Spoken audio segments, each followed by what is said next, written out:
আমি আপনাদেরকে একটা জিনিস দেখাইছিলাম, বৃদ্ধ বয়সে যে উনি জমিতে যে বোরো ধান লাগাইতেছিল, সে লোকটাকে এখন ওনার বাড়িতে আইছি বিদেশ থেকে এক ভদ্রলোক আমরা 1000 টাকা ওনাকে সাহায্য সহযোগিতা করে থাকি।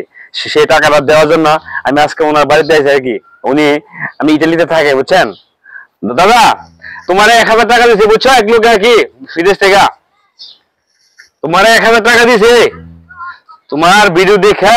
তুমি যে এত কষ্ট করতেছ, তুমি যে এত কষ্ট করে তুমি ধান লাগাইতেছ, তোমার যে আর্থিক অসচ্ছল দেখা, তোমার এই কষ্ট দেখা উনি ভিডিওর মাধ্যমে দেখছে।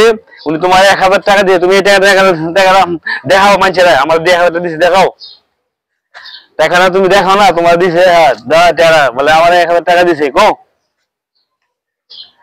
দর্শক, আপনারা ওনাকে আসলে যে যত পারেন ওনাকে সাহায্য সহযোগিতা করবেন নাকি। কেউ 500 কে 1000 তো পারেন, কোনো সমস্যা নাই।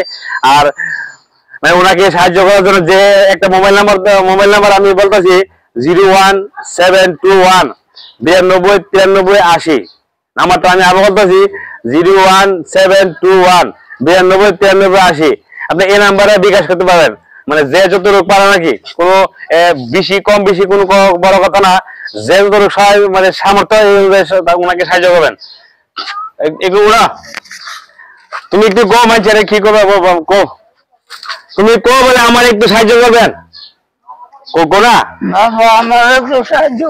উনি আসলে কানে শোনানো তো, ওই জন্য ওনাকে একটু কাছে গিয়ে বলছে আর কি। এবার দেখেন উনি তো দেখেন ওনার বাড়িঘরটা দেখেন কি অবস্থা। আসলে ওনার অল্প অল্প পরিমাণে উনি কৃষি কাজ করেন, মানে মানুষের জমি করে আর কি, বর্গাবাড়ি করে। এই দিদি আসলে কোনো মতে চলে না। ওনার কোনো উপযুক্ত কোনো ছেলে সন্তান নাই কামাই করার মতো। উনি আগে কাজ করতে, এখন কাজ করতে পারে না। ওনার শ্বাসকষ্ট, উনি অসুস্থ।